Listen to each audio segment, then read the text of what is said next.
የቅድስት አርሴማን ጸበል ጠጥታችሁ ቡና የምትጠጡ ሰዎች እኔ ኢትዮጵያን የምወዳት የማከብራትም ኦርቶዶክስ ተዋሕዶ ቤተክርስቲያን እስካለች ጊዜ ድረስ ብቻ። እኔ ኢትዮጵያን የማከብራትም የምወዳት ቤተክርስቲያን እስካለች ድረስ ብቻ። እውነቱን ልንገራችሁ፣ ስጋዬን የምንከባከበው ነፍሴ እስካለች አይደል?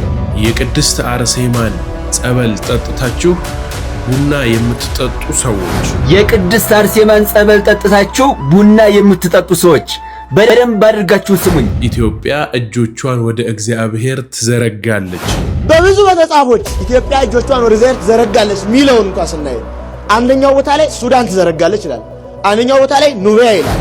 ባይናገረው ካንደበቱ ባይወጣ በዝማሬዎቹ እያረሰረሰን ዘላለም ብንኖር ይሻለን ነበር። የሊቀ መዘምራን ቴዎድሮስ ዮሴፍን የእውነት እያመመኝ ነው የሰማሁት። የእውነት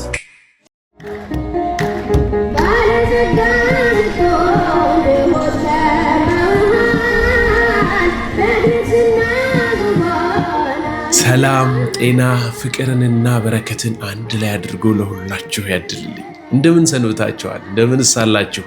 ደህና ናችሁ ወይ? እግዚአብሔር የተመሰገነ ይሁን። እኛ እጅግ በጣም ደህና ነን። ያያችኋቸውን ቪዲዮዎችና እንዲሁም አዳዲስ ወቅታዊ የሆኑ መረጃዎችን ወደ እናንተ ይዤ እቀርባለሁኝ። ዲያቆን አቤሜሌክ ነኝ። አላበዛባችሁም። በቀጥታ ወደ መርሃ ግብራችን ብንሄድ መልካም ነው። ሰሞኑን ሀገራችን ያለችበት ሁኔታ ጭንቅ ውስጥ ስለሆነ ቤተክርስቲያናችንም እንዲሁ በማህተባቸው ምክንያትና ኦርቶዶክሳዊ ተዋሕዶ ቤተክርስቲያንን በመከተላቸው ብቻ የሚታረዱ የሚጨፈጨፉ በደቦ እዛ ላይ እየተሰራ ነውና እነዚህን ነገሮች ምን ማድረግ አለብን፣ በተቻለን አቅም ለምን አንዋጋም የሚሉ ነገሮችን አንስቼ ወደ እናንተ ይዤላችሁ ቀርባለሁኝ። አብራችሁን እንድትቆዩ ከወዲሁ አጽንኦት ሰጣለሁኝ። በሰብስክራይብ እያደረጋችሁ ይህ ቪዲዮ ለመጀመሪያ ጊዜ ከሆነ ወደ እናንተ የመጣው አብረን እንድንቆይ በትህትና ጠይቃችኋለሁኝ። 100 ሺህ ብታስገቡን መልካም ነው። ቻናላችን ትንሽ መንገጫገጭ ውስጥ ናት።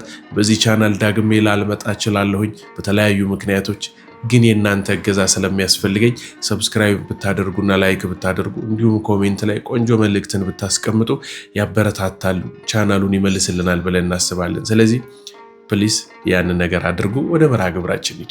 ሰሞኑን የሊቀ መዘምራን ቴዎድሮስ ዮሴፍን የእውነት እያመመኝ ነው የሰማሁት። የእውነት በጣም እያመመኝ። ምክንያቱም አንዳንዴ ኦርቶዶክሳውያን ጠላቶቻችን ሁለት በአንድ ነው የመጡብን። አንድ ሞታችን ምንም ጥርጥር የለውም እየገደሉ፣ ሁለተኛ የኛ የምንላቸውን ሰዎች ከኛ በመለየት ነው የመጡብን። የኛ ከምንላቸው አገልጋዮች ጋር እንድንለያይ ነው የመጡብንና እንንቃ፣ ቆም ብለን እንንቃ። መንቃት መቻል አለብን። ገዳዮቻችን በአንዴ ሁለቴ ነው እየገደሉን ያሉት። ቢችሉ 3 4 መጨመር ይፈልጋሉ። ቆም ብለን ከሞታችን እኩል ሌላ ሞት አንሙት። ምንም ጥርጥር የለውም። በኢትዮጵያ ኦርቶዶክስ ተዋሕዶ ቤተክርስቲያን ከምናከብራቸው አገልጋዮች መካከል ሊቀ መዘምራን ቴዎድሮስ ዮሴፍ አንዱ ናቸው። በጣም ብዙ ተገልግለንባቸዋል። የተናገሩት ነገር ትክክል አይደለም። አዎ ትክክል አይደለም። እንዲህ አይነት ጸጋቸው ሌላ የሆኑ ንግግር ያልሆኑ ሲናገሩ ማስተዋል መቻል አለበት። ሊቀ መዘምራን ማስተዋል ነበረባቸው። ትክክል አይደለም። የእሳቸው ጸጋ መዘመር ነው። ግን ከኛ ሊነጥሉብን ስለመጡ ግዴላችሁም ቆም ብለን እናስብ። በብዙ ያገለገሉን ይበልጣል አንድ ቀን ተናግረዋል ብለው ከሚሉት ጠላቶቻችን በምንም መልኩ ገብተው እኛን መሰንጠቅ ነው የሚፈልጉት። ግድ የለም። ሊቀ መዘምራን ተሳስተው ከሆኑ እንኳን በቅርብ ባሉ ሰዎች እንዲመከሩ፣ ምንድነው ያሉት ተብሎ እንዲመረመሩ ይደረግ እንጂ የደቡብ ፍርድ እንድንሄድባቸው አይሁን። ግድ የለም። በእሳቸው ዝማሬ ያልተጽናና የለም። በእርግጠኝነት ኦርቶዶክሳውያን አሁን ከምንሰማው ዝማሬ ከ50% በማይተናነስ የሊቀ መዘምራን ቴዎድሮስ ዮሴፍ ነው። አሸማቀን ከአገልግሎት ለማጥፋት እንደዛ አይደለም። የሰሩት ስህተት ምንም ጥርጥር የለውም ስህተት ነው። እኛ የተናገርነው የትኛዎቹን ቅድም እንደሆነ ነግረናቸዋል።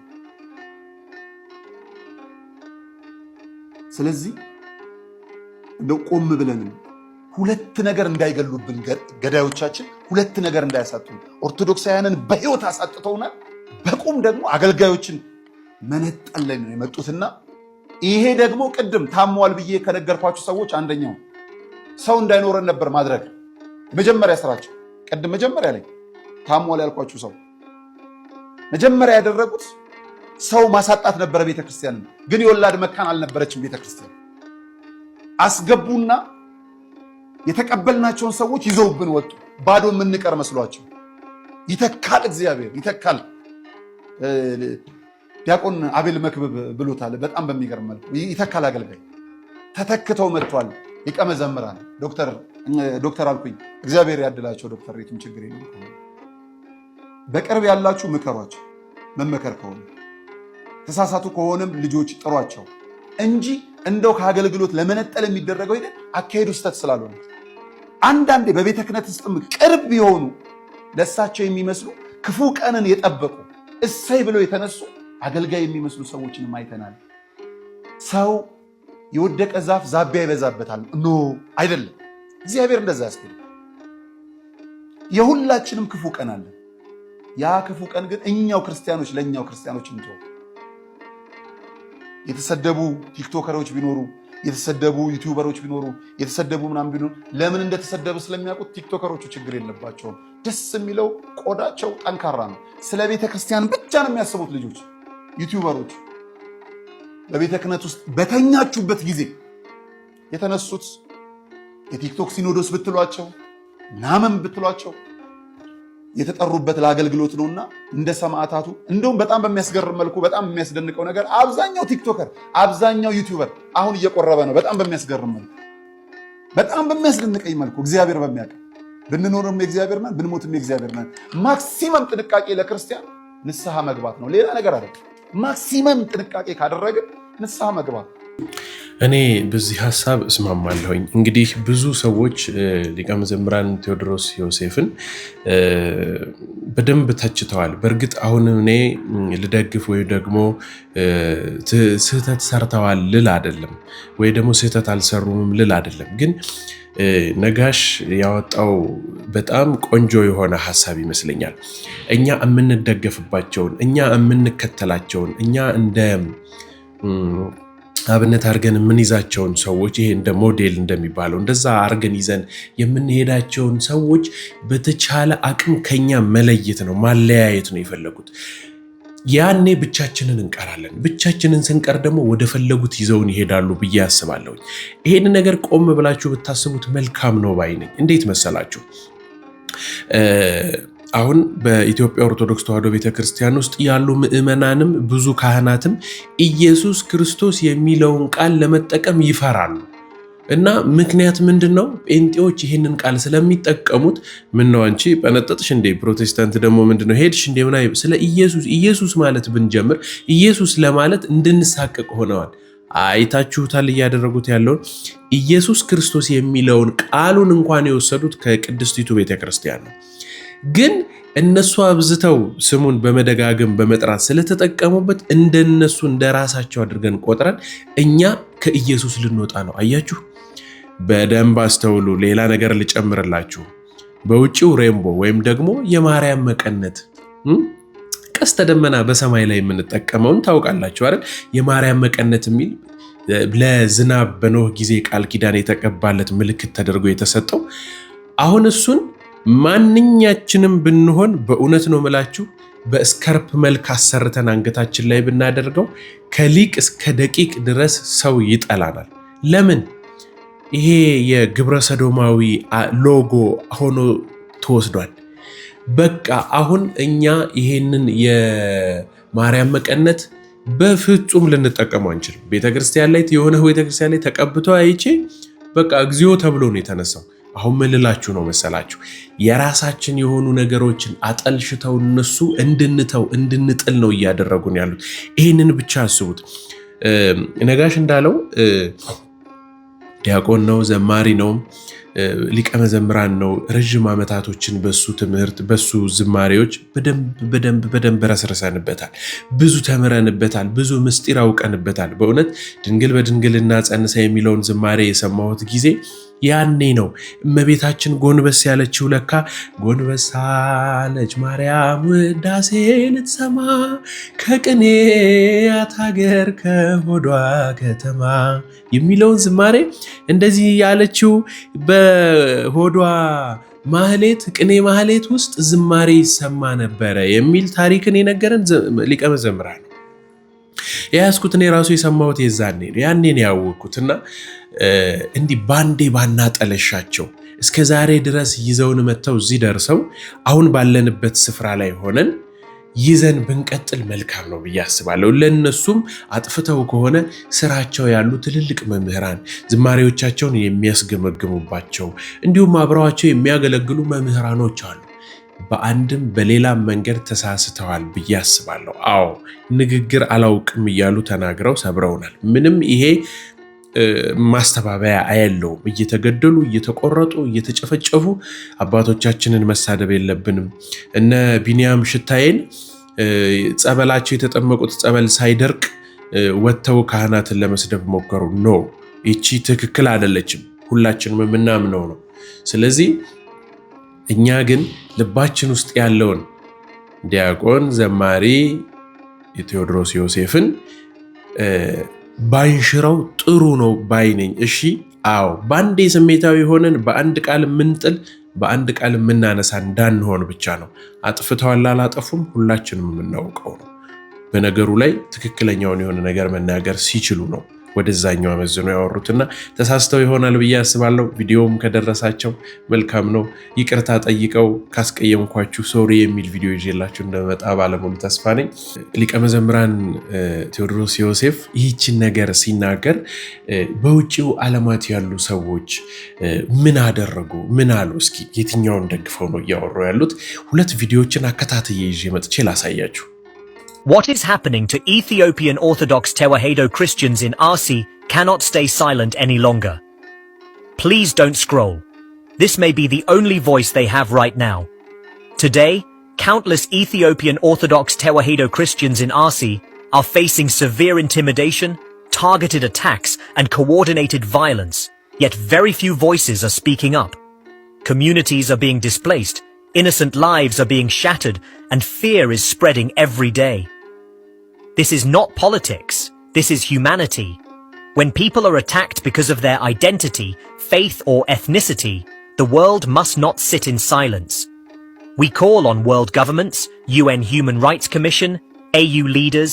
How many more people have to die before the world pays attention? In October 2025, more than 25 Ethiopian Orthodox Christians were killed in the Arsi region of Oromia, murdered over the span of just a few days because of their faith. Families attacked, churches burned, lives taken, while most of the world never even hears their names. What's most disturbing is these are not just isolated events. Similar massacres have happened in the region. እንግዲህ ይህ ሰው በደንብ የኢትዮጵያ ውስጥ የሚደረገውን ጄኖሳይድ በቀጥታ ጄኖሳይድ ነው ይሄና ያን ተቃውሞ ነው በደንብ ያቀረበልንና እዛው አካባቢ ያሉ ኢትዮጵያውያን ደግሞ ያደረጉት ይደንቃል። Justice for the RC Orthodox. They were persecuted solely for their faith. አጭር ናት ቪዲዮዋ ግን ደስ የሚል እንትን ነው ኢሜጅን ያስቀመጡትና ሁላችንም እንዲህ እየተቃወምን ካልወጣን ዝም ካልን ቤታችንም ገብቶ ሲወስደን ያው ነው የምንሆነውና መቃወም ይኖርብናል ብዬ አስባለሁ። እኔ ኢትዮጵያን የማከብራትም የምወዳትም ቤተክርስቲያን እስካለች ድረስ ብቻ ነው። እውነቱን ልንገራችሁ ስጋዬን የምንከባከበው ነፍሴ እስካለች አይደል? ነፍስ ከሌለችማ በድን እኮ ነኝ፣ በድን ነኝ። ትገንዙኛላችሁ። አይኔንም ጭፍን አፍንጫዬንም ዝግት አፍያንም ይሄም ይለፈልፈው ምላስ ምን አይባል የለም። ማን እስካለች ነው? ይሄ ሁሉ ነፍስ እስካለች ነው። ተመልከቱ። ነፍሴ ከወጣች ስጋዬ ወደ መቃብር ነው። ጨረስነ። አንዲት ሀገር ወይም ዓለምን ብላችሁ መጥራት ትችላላችሁ። የእግዚአብሔርን የመንግስቱን ሕግ ወንጌል ተቀብላ ዓለምን ልታድን የተሾመች ቤተክርስቲያን እስካለች ነው ዓለምም የምትድነው የምትኖረው እንጂ ቤተክርስቲያን እስከሌለች ድረስ ዓለምን በሉ ሀገር እንዲሁ ሙት ናት፣ በድን ናት ማለት ነው። በድን ላይ ደግሞ መኖር አይቻልም፣ ይሸታል። በቃ እናቴ ናት ብሎ በድኗን ተሸክሞ የሚኖር ሰው አለ? ሚስቴ ናት ብሎ በድኗን አቅፎ የሚኖር ሰው አለ? የለም። ሕያው ከሙት ጋር ምን አገናኘው? ሀገራችን ሕያው የምትሆነው ቤተክርስቲያን እስካለች ድረስ ነው። ለሌሎቹ ሕያው ልትባል ትችል ይሆናል። እኛ ለምናምነው መንፈሳዊ ጉዟችንን የምናራምድባት ቤተክርስቲያን የምትተከለው የምትሰራው የምንሰበሰበው እዚሁ ከሆነ ሀገር ምን ያህል ትልቅ ክብር እንደሚገባው ማወቅ ያስፈልጋል። ስለዚህ ቤተክርስቲያንን የምንወደውን ያህል ሀገራችንን እንድንወድ እንገደዳለን ማለት ነው። ለምን አየር ላይ ቤተክርስቲያን አይሰራም? አየር ላይ ጉባኤ መሰብሰብ አንችልም። ወንጌል አይሰበክም። ክርስቶስ እኮ የመጣው እኮ ወደ መሬት ነው። ስለዚህ ሀገር ማለት መሬት ነው። እግዚአብሔር የተመላለሰው እኮ መሬት ላይ ነው። ስለዚህ እኛም የምንመላለሰው መሬት ላይ ነው። ከላይ የመጣው ከሁሉ በላይ ነው። እኛም ከስላሴ የተወለድን ከሁሉ በላይ ብንሆንም በዚህ እግዚአብሔር በፈጠረው መሬት ላይ ግን ስልጣን አለን። እኛም ስልጣናችን ይሄ ግን ዘላለሙ አይደለም፣ የመኖር ጊዜያዊ መቆያችን መሆኑን እናምናለን። ጊዜያዊ መቆያችንን ግን እንዲነሱን ግን አንፈልግም። እግዚአብሔርን የምናከብረው እዚሁ ነን ነው፣ የምናመልከው እዚሁ ነን ነው። መንፈሳዊ የነገ ዘላለማዊ ህይወትን የምንሰራው እዚሁ ነን ነው፣ የምናተርፈው እዚሁ ነን ነው። እንዴ ማትረፍ ፈልጋለሁ ግን ገበያ ያስፈልግም ማለት ይቻላል? አንድ ሰው እሺ ነጋዴ ነው እንበል፣ እሺ ማትረፍ ይፈልጋል፣ እሺ ገበያ አልፈልግም እንደማለት ነው። እኔ ክርስቲያን ነኝ መንፈሳዊ ነኝ ሀገር አያስፈልገኝም ካለ በየት ሆኖ ነው እያተረፈ ያለው? መጽውተ ከሆነ የምትድነው ይኸው ድሃው ያለው መሬት ላይ ነው። አስራት ከፍለ ከሆነ የምትድነው ካህናቱ ያሉት መሬት ላይ ነው። ስጋው ደግሞ ተቀብለ ከሆነ የምትድነው ክርስቶስ ወደ መሬት መጥቷል።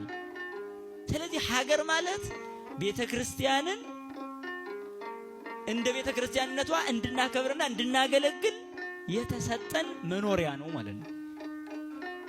አየር ላይ ነዋሪዎች አይደለንም። ለዛ ነው አባቶቻችን ከቤተክርስቲያን ሳይለዩ ሀገራቸውን ሲጠብቁ የመጡት። ጠላት ከውጭም ሲመጣ ታግለው ታቦት ተሸክሞ እስከ መውጣት ይደርሱ የነበረው ማለት ነው። ለምን? ሀገር ከወረሩ ቤተክርስቲያን መውረራቸው አይቀርም። ሀገር ከወረሩ እምነት ማጥፋታቸው የማይቀር ስለሆነ ማለት ነው። ለዛ ነው ቀድሞ ለሀገራቸው ሲቆሙ በሀገር ውስጥ እምነቱ ይጠበቃል። በሀገር ውስጥ ምን ይጠበቃል? ቤተክርስቲያን ትጠበቃለች። በሀገር ውስጥ ነፃነታችን ይከበራል ማለት ነው። በሀገር ውስጥ መብታችን አይነፈግም። ለምን? ዜጎች ነን። እንደ ስጋ እኮ የዚች ሀገር ዜጎች ነን፣ እንደ መንፈስ የመንግስተ ሰማይ ዜጎች ነን። አያችሁ?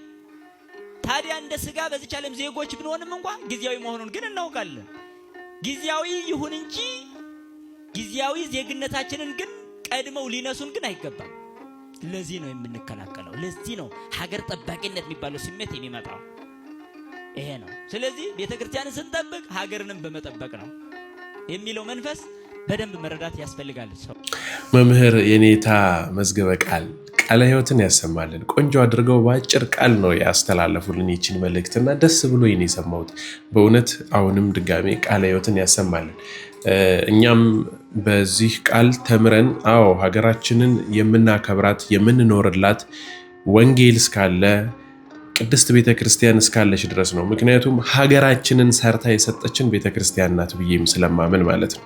በብዙ መጽሐፎች ኢትዮጵያ እጆቿን ወደ እግዚአብሔር ትዘረጋለች ሚለውን እንኳን ስናይ አንደኛው ቦታ ላይ ሱዳን ትዘረጋለች ይላል፣ አንደኛው ቦታ ላይ ኑቢያ ይላል፣ አንደኛው ቦታ ላይ ደግሞ ምድያም ይላል፣ አንደኛው ቦታ ላይ ኩሽ ይላል፣ አንደኛው ቦታ ላይ ኢትዮጵያ ይላል። አንደኛው ቦታ ላይ አሁን በዚህ ሰዓት በ33 ቋንቋ መጽሐፍ ቅዱስ እየተረጎመ አሁን በዚህ ሰዓት አንደኛው ቦታ ላይ በምድረ በዳ ያለ ሰው እጆቹን ወደ እግዚአብሔር ይዘረጋል ይላል። ለምንድን ነው ኢትዮጵያ ማንለው? ኢትዮጵያ የሚለውን ሰው ስለማይስማማበት እኔ ኦሮሞ ነኝ፣ እኔ አማራ ነኝ፣ እኔ ትግሬ ነኝ እንጂ ኢትዮጵያ ነኝ ስለማይል የማይስማማበትን ከመጽሐፍ ብለን ነው። ከመጽሐፍ ብለን ነው። ከየት ነው? ከመጽሐፍ ቅዱስ። ልብ በሉ። ከታሪክ ሰርዞ ከቅዱሱ መጽሐፍ ሰነድ ነው የተሰረዝ ነው። ነገ ምንም መጠየቅ ሁሉ አይኖረንም። በእንደዚህ አይነት ሂደቶች መጥቷል። ብዙ ሂደቶች የምታውቁት ስለሆነ ማለት ነው። ብዙን ካልነቃ እንንቃ። በእርግጥ እንዲህ አይነት ትምህርቶች ለከተሜ ሰው ይሆናሉ ብዬ ብዙ አላስብም። ከተሜ ባህል የለው፣ ወግ የለው፣ እሴት የለው፣ ዝም ብሎ ቦይ ስለሚሆን ማለት ነው። ለስላሳ ምቹ እንደ ዝንብ አይነት ነው። ንብ አይደለም ከተሜ፣ ንብ አይደለም። ገጠሩ ጥሩ ነው። ሀገር ያለው ሃይማኖት አለው፣ ህዝብ አለው፣ እሴት አለው፣ ወግ አለው። ከተሜ ግን ዝም ብሎ ነው በቃ ወላዋይ ነው የሚሆነው። ይቅርታ የመጣ ሁሉም ያጠምቀን፣ ሚዲያ ያጠምቀናል፣ ውሸት ያጠምቀናል፣ ሴራ ያጠምቀናል፣ ጎሳ ያጠምቀናል፣ መንደር ያጠምቀናል፣ ቋንቋ ያጠምቀናል፣ ጎጥ ያጠምቀናል፣ ፍትወት ያጠምቀናል፣ ምኞት ያጠምቀናል፣ ሁሉም ያጠምቀናል። ቃለ ሕይወት ያሰማልን። የኔታን ቆንጆ አድርገው ነው እሳቸው የሚያስተላልፉልን።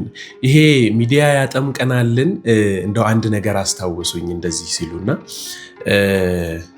ግን መጽሐፍ ቅዱስ ላይ የተጻፈው በአጋጣሚ በነገራችን ላይ ኢትዮጵያ እጆቿን ወደ እግዚአብሔር ትዘረጋለች ነው። እሺ በዚህ ድርድር የለውም። ቅዱሱ መጽሐፍ ያስቀመጠው ይሄንንና ይሄንን ብቻ ነው። የበረሃ ያለ ሰው እጆቹን ወደ እግዚአብሔር ይዘረጋል፣ ሱዳን እጆቿን ወደ እግዚአብሔር ትዘረጋ አይደለም። እሺ ኢትዮጵያ ታበጽሕ እደዊሃ ኀበ እግዚአብሔር ነው ያለው። ስለዚህ ይሄንን በደንብ ልናስተውል ይገባል። እሺ ሚዲያ ያጠመቃቸው ሰዎች የሚለውን ሐሳብ ከምን ጋር አያይዤ ልንገራችሁ መሰላችሁ? ቡና ይጠጣል አይጠጣም? አንድ የአርሴማን ጸበል የጠጣ ቡና ይጠጣል አይጠጣም? በየቤታችሁ ሆናችሁ የምትሰሙ በአውሮፓ ሀገርም በሀገር ውስጥ መሆናችሁ የምትሰሙ ይህንን ለማጥራት ያህል አሁን ሚዲያ የሚያጠምቃችሁ ሰዎች ስላላችሁ ቅድስት ቤተክርስቲያናችን የምታስተምረውን ትክክለኛውን የሆነውን መንገድ እነግራችኋለሁ። ቡና የምትጠጡ ሰዎች፣ ቡና ጸበል ጠጥተናል ብላችሁ የማትጠጡ ሰዎች፣ ቡና ለመጠጣትም ላለመጣትም ውዝግብ ውስጥ ያላችሁ ሰዎች ከዚህ ውጪ ቤተክርስቲያን ምንም ነገር አትናገርም። እነዚህን ሁለት ቪዲዮዎች አሳይቻችሁ ለማጥራት ያህል ትክክለኛውን ነገር እነግራችኋለሁ። የመጀመሪያውን ቪዲዮ ላሳያችሁ። የቅድስት አርሴማን ጸበል ጠጥታችሁ ቡና የምትጠጡ ሰዎች በደንብ አድርጋችሁ ስሙኝ።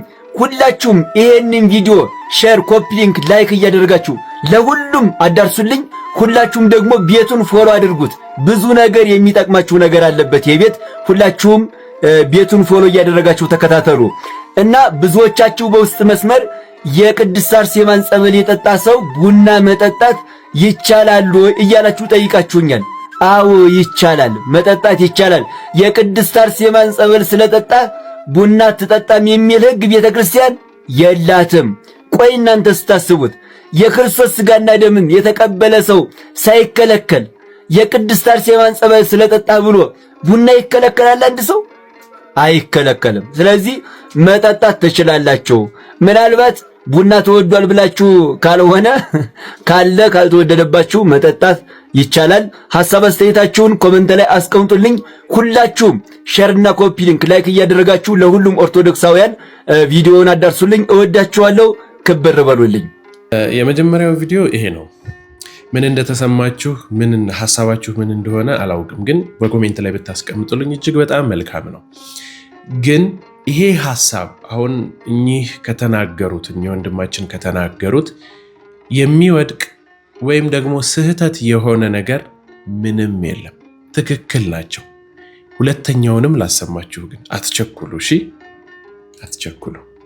የቅድስት አርሴማን ጸበል ጠጥታችሁ ቡና የምትጠጡ ሰዎች በደንብ አድርጋችሁ ስሙኝ። አንተ ከቅድስት አርሴማ ትበልጣለህ። አንተ ከቅድስት ክርስቶስ ሰምራ ትበልጣለህ። አንተ ከአቡነ እስትንፋሰ ክርስቶስ ከጻድቁ ትበልጣለህ። አባ ገብረ ኪዳንም ይሁኑ ሌሎች አባቶች ከነዚህ ቅዱሳን የሚበልጡበት አግባብ አለ ወይ? ስለዚህ ገዳማት ላይ የሚረቁ ህጎች አሉ። እነዛ ቅዱሳን ለአባቶች ይነግራሉ። አባቶች ያንን ስርዓት ለምዕመናን ያወርዱታል። ጁሩ ቅድስት አርሴማ የሚሄድ ሰው የጡቷን ጸበል የሚጠጣ ፈጽሞ ቡና መጠጣት አይችልም ብሎ ገዳሙ ላይ ህግ ከረቀቀ ያንን ህግ ለምንድን ነው የምትገዳደሩት? ቡይ ቅድስት ክርስቶስ ሰምራ ቡና የሚጠጣ ሰው ጸበልን እንዳይጠጣ ብላ ህግና ስርዓት በአባቶች በኩል ካረቀቀች፣ አቡነ እስትንፋሰ ክርስቶስ ጻድቁም ቡና የሚጠጣ ሰው ጸበልን አይጠጣ ብለው ህግና ስርዓትን ካረቀቁ እናንተ ስለምንድን ነው የቅዱሳንን ክብር የምትገዳደሩት? ይሄ ክብርን መገዳደር ይባላል። በእነሱ ገዳም እኛ እንወስን ማለት ነው። ገባችሁ አይደለም?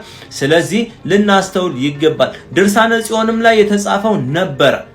እንደዚሁ አንዳንድ ገዳማት ላይ ደግሞ ቡና ተክል ኖሮ ልክ እንደ አቡነ በትረ ማርያም ገዳም ደግሞ ቡና የሚጠጡ ቡና ተክልም ፍሬውን የሚበሉ አሉ።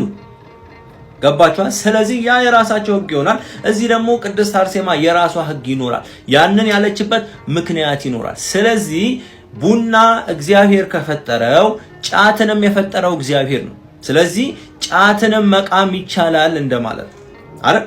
ቡናን የፈጠረው እግዚአብሔር ነው ጠጡ ከተባለ ጫትንም የፈጠረው እግዚአብሔር ነው ጠጡ እንደማለት በእኔ አረዳድ ማለት ነው። ስለዚህ ሁሉም እያንዳንዱ ገዳማት የራሳቸው ህግና ስርዓት ይኖራቸዋል። ቤተክርስቲያን ነች። እንደዚህ ብላ ህግ አላረቀቀች ሊሆን ይችላል። ክቡር ስጋው ክቡር ደሙን እየወሰዱ ያሉ ሰዎች ቡና እየጠጡ ሳይቀር ቅድስት አርሴማ ከክቡር ስጋው ከክቡር ደሙ በልጣ ነው የሚል ሐሳብ አንስታል። ክቡር ስጋው ክቡር ደሙን እየተቀበልን ቡና መጠጣት ማቆም ያልቻሉ ስጋዊ ፈቃዳቸውን ማቆም ያልቻሉ ስጋቸው ያደላባቸው ሰዎች ከሆኑ እንደዛ በሚል አስተካክሉ። ምክንያቱም ቡናን መተው ነው። ክቡር ስጋው ደግሞ ክቡር ስጋና ክቡር ደሙ ነው። ስለዚህ ይህንን ለይተን ልናይ ይገባል ማለት ነው። የገዳማትን ግን ህግና ስርዓት መጠበቅ ግዴታና ግዴታችን ነው። ሰላማችሁ ይብዛ። እሺ አሁን ደግሞ የዚህኛውን ልጅ ሰምተናል። ይሄ ወንድማችን ያስተላለፈውን መልእክት ደግሞ ያንን ዱዊት አድርጎ እላው ላይ የሰራበት ነገር አለ። ይሄኛውም ልጅ የተሳሳተው ምንም ነገር የለም። አሁን ልብ ብላችሁ እንድትሰሙኝ የምፈልገውና ማጥራት ያለብን ነገር በዚህ ሐሳብ ዙሪያ ላይ ምንድነው መሰላችሁ? ገዳማት አድባራት የየራሳቸው የሆነ ስርዓት አላቸው እንደየቃል ኪዳናቸው። ለምሳሌ በሰሜን ወሎ ምዕራፈ ቅዱሳን ጎረጎር ቅድስት ማርያም አንድነት ገዳም ያለው ወንዝ ልክ እንደ ዮርዳኖስ ይሆንላችሁ ተብለው ለስድስቱ ቅዱሳን ቃል ኪዳን ተገብቶ ተሰጥቷቸዋል። ያ የኢየሩሳሌሙ ዮርዳኖስ ራሱ ነው ፈሶ መጥቶ እዚህ የደረሰው ነው አይደለም። ቃል ኪዳን ተሰጥ እንደዛ ይሆንላችኋል ተብሎ የተሰጣቸው ቃል ኪዳን። በይርጋለም ቅድስት አርሴማ ቤተክርስቲያን ጸበሌንና እምነቴን ከገዳሙ ከደብሩ ይዛችሁ መውጣት አትችሉም ተብሎ በተነገራቸው አባቶች መሰረት ለህዝበ ምዕመናኑ ደርሶ ጸበልና እምነቷን ከግቢ ውስጥ ይዞ መውጣት አይቻልም። በሌላ የአርሴማ ቤተክርስቲያን በሌላ ቦታ ግን ጸበልና እምነቷን ይዞ መውጣት ይቻላል። አሁን በደንብ እንድታጠሩ የፈለኩበት ትልቁ ነገር ምንድነው መሰላችሁ? ቤተክርስቲያን በስነ ፍጥረት ትምህርት ውስጥ ይሄንን ቡና ስታስተምር የእግዚአብሔር ፍጥረት ነው፣ እግዚአብሔር የፈጠረው እጽ ነው ብላ ነው የምታስተምረው እንጂ እርኩስ ነው ወይም ደግሞ ቅዱስ ነው እርኩስ ነው ሰው አይጠጣውም ብላ አታስተምርም። ይሄም የመጀመሪያው ንግግር ትክክል ነው ማለት ነው። የአርሴማን ጸበል የጠጣ ሰው በሙሉ ቡና አይጠጣም ማለት በፍጹም ስህተት ነው። አንዳንድ ቦታዎች ላይ ግን ቃል ኪዳን የተገባላቸው ይሄንን የጠጣ የአርሴማን ጸበል የዚህን አርሴማ የጅሩን አርሴማ ለምሳሌ የእከሌን አርሴማ ጸበል የጠጣ ቡና አይጠጣ የሚል የዚያ ቦታ ቃል ኪዳን ካለ ብቻ ነው የማይጠጣው። ይሄም ወንድማችን ሁለተኛ ላይ ያስተላለፈው መተቸት የነበረበት መንገር የነበረበት አይ እዚህ ቤተክርስቲያን ይሄ ቃል ኪዳን ስላለ። በነገራችን ላይ አሁን ስለ ቃል ኪዳኑና ስለ ይከለከላል አይከለከልም ስናወራ በደንብ ማጥራት ያለብን ነገር ዝም ብለው ተነስተው በቃ ባርከው እንዲህ ነው ምናምን የሚሉት ነገር አለ። እሱ በጣም ስህተት ነው። ጥናት ይፈልጋል። አሁን እየተለመደ የመጣ የእንትን ቤተክርስቲያን ቂቤ የቂቤ እምነት የእንትን ቤተክርስቲያን የማር እምነት ጭራሽ ከትላንት ወዲያ ያየሁት ደግሞ የቃሪያ እምነት ብለው ቃሪያ ሊያስበሉ ነው። ይሄ በጣም ከባድ ነው። እንደዚህ አይነት ነገሮች ጥናት ይፈልጋሉ። አባቶቻችን በደንብ ቤተክርስቲያናችን ወዴት እየሄደች ነው የሚለውን ነገር በደንብ በማስተዋልና በማየት ይህንን ነገር ሊያስተካክሉ ይገባል። ክርስቶስ በውሃ የተጠመቀው ለምንድን ነው? ለምንድን ነው በወተት? ቆንጆ ነው ወተት፣ ለምን በወተት አልተጠመቀም? ለምን በደም አልተጠመቀም? ወይ እንደው በቃ የተለየ ነገር በሰዓቱ በጣም ውድ በሆነ ሽቶ ወይም በጣም ለምን ይመስላችኋል? ከውሃ የበለጠ ንጹህ ነገር ስለሌለ ነው። ስለዚህ ይሄ በአንዳንድ አብያተ ክርስቲያናት ውስጥ አሁን ላይ እየተለመደ የመጣ የባዕድ የሆኑ ነገሮችን እንደ እምነት እንደ ጸበል አድርጎ መጠመቅ ጥናት ይጠይቃል፣ በደንብ ይፈልጋል።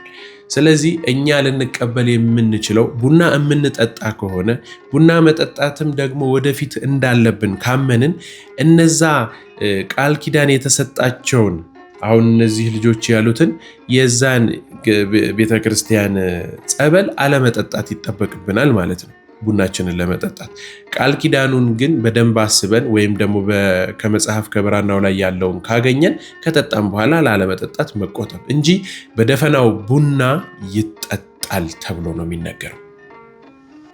አሁን ቡና ይጠጣል አይጠጣም ምናምን እያልን ሰጣ ገባ ውስጥ ከምንገባ ሰይጣንን ብንበቀለው ኃጢአታችንን ንስሐ እየገባን ወደ እግዚአብሔር ሰይጣንን ከላያችን ላይ ብናርቀው አይሻልም? ይሄ ቤተክርስቲያን ውስጥ ያለው ሀገራችን ላይ ያለው አሁን አባቶቻችን ጋር ሊቃነ ጳጳሳት ጋር ጭምር ካህናት፣ መነኮሳት፣ ዲያቆናት ጋር ያለውን ሽርኩቻና መጥፎ ነገር የሚያርቅልንና የሚያነጻን በጣም እርግጠኛ ሆኜ የምነግራችሁ ንስሐ ነው። በንስሐ መታጠብ ወደ እግዚአብሔር መቅረብ ነው የተሻለ የሚሆነው። እንደውም ዲያቆን ሄኖክ ኃይሌ ቆንጆ አድርጎ የገለጻት አንድ ወንጌል ነበረችው ትምህርት።